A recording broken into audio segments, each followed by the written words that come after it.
For the second time, approve at na-receive ko na naman ng buo itong si TechCash Loan Up na meron akong bagong loan offer. Dahil nga recently, di ba, nag-try ako for the very first time at yun nga, buo ko siyang natanggap. Well, guaranteed naman pala na nag-i-increase itong si TechCash. Pero ang tanong for the second time, bumaba ba yung kanyang installment term at bumaba ba ang kanyang interest rate? So, lahat po yan pag-uusapan natin sa video na ito. So, FYI, si TechCash po is under po siya kay TechWang Lending Corporation na sinasabi niya na SEC registered po siya pero wala po siya sa list of recorded online lending platform. Well, hindi ko alam kung anong plano niya. Kasi guys, sa experience ko is talaga naman na maaasahan din natin itong si TechCash Loan Up. Kasi hindi ko na-experience dito ang maharas. Dahil nagbayad ako recently dito, kinagad ko talaga siya ng 7 days to pay at based sa experience ko, hindi sila nanghaharas sa calls about sa payments.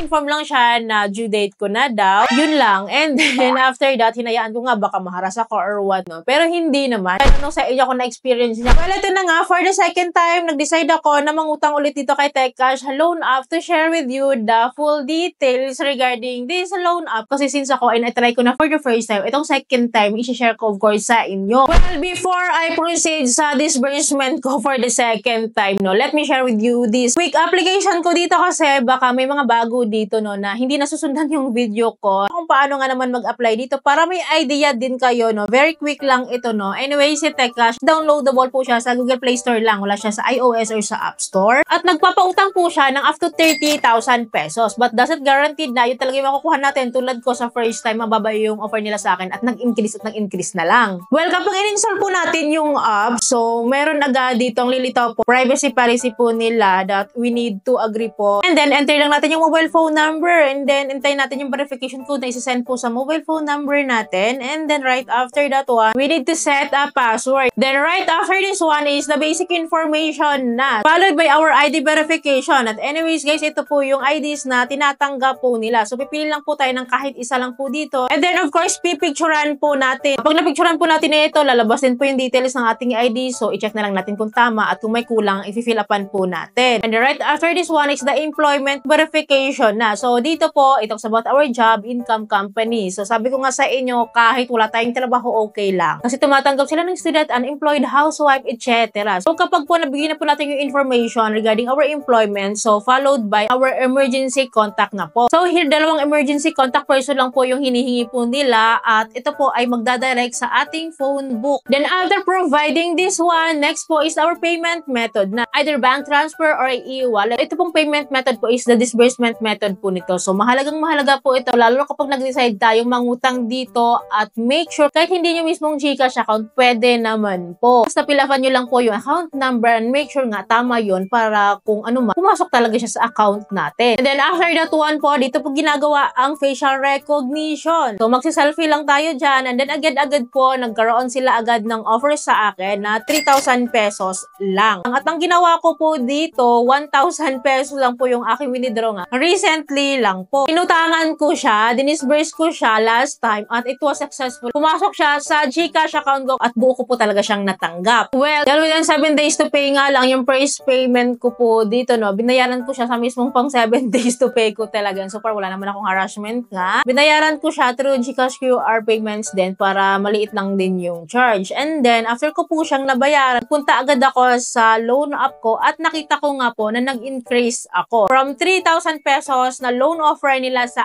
akin, naging 4,200 pesos na. At least, di ba, no, nag-i-increase siya. And ngayon ko lang nga napag-decidean talaga na i-cash loan siya para ma-share sa inyo dahil napakadami yung nagtatanong regarding kay TechCash kung kumusta yung update nito. So, dito po sa 4,200 pesos na loan offer sa akin, no, para may idea kayo, ito yung breakdown of fees ko. Walang pinagkaiba po, within 7 days to pay pa rin po yung payment ko sa first due date ko. At look at the total interest rates po, mataas po siya, ano. The interest rate and the service fee niya po is mataas po siya talaga. Anyways, waivable pa din po ating second installment term po na in case na mabayaran natin on time is mawi-waive naman siya. Kaya talagang babayaran na lang natin dito is 5,654 sa 4,200. Medyo malaki pa din po at lumalabas po na 34% within 7 days. Grabe, no? Ang taas talaga ng mga interest rates neto. Anyways, nag-decide pa din po ako na 1,000 pesos lang ulit yung aking uutangin dito since susubukan ko lang naman siya kung sa-success tayo for the second time. Ang minimum amount to cash loan kasi dito is 1,000. At ito na naman tayo sa 90 days to pay daw 2 terms, pero ang katotohanan talaga niyan, ang 2 terms na yon, ang una po nun is within 7 days to pay, and then ang pangalawa is yun na nga yung pang 90 days, which is waivable naman. Pag-isipan nyo mabuti yung mga ganitong action guys ha, huwag kayong paliling lang, titingnan nyo mabuti yung first payment nyo kung kailan talaga, kasi so far sa akin walang nagbago. Sa 1,000 pesos, ganito ulit yung babayaran ko, 1,346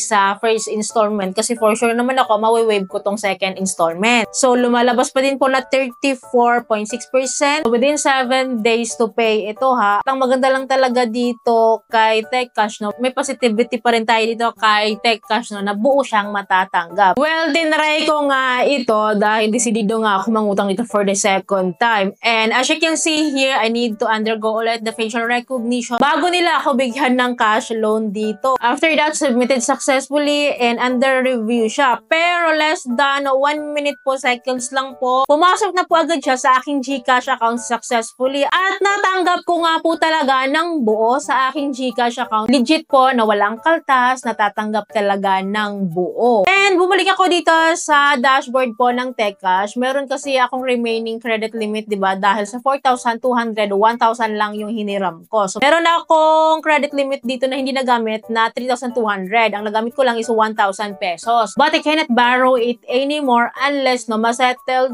ko yung aking existing loan dito. Ganun po si TechCash. And that's it for TechCash, no? Legit pa din po na nakakapangutang tayo dito for the second time. Legit po na nag-i-increase siya after settling a loan. And legit po na buo po talaga siyang matatanggap. Napakabilis lang po talagang mangutang dito kay TechCash. And this is good lang din po, no? If pecha de peligro for emergency purposes, pag kinapost tayo, at least meron tayong kahit papaano, meron tayong backup. Pwede natin siyang makonsider guys kasi agad-agad magbibigay talaga siya ng pera sa atin. Well, the bad side lang po is mataas po sa atin talaga yung interest rate nila na nasa 34.6% within 7 days. Imagine ha, within 7 days to pay lang yon. Well, disclaimer lang po ha, hindi ko po nire-recommend si TechCash Loan App. Ang ginagawa ko po, sinishare ko lang sa inyo, binibigyan ko lang po kayo ng heads up regarding this loan app na ganito nga po ang kalakaran niya. Hindi ko kayo nire-recommend na utangan nyo to. Pag-isipan yung mabuti kasi hindi nga po talaga biro yung interest rates niya. Mabigat po siya kapag malaki yung loan amount natin. Pero nga, yun nga lang, maasahan talaga natin siya kapag nangangailangan talaga tayo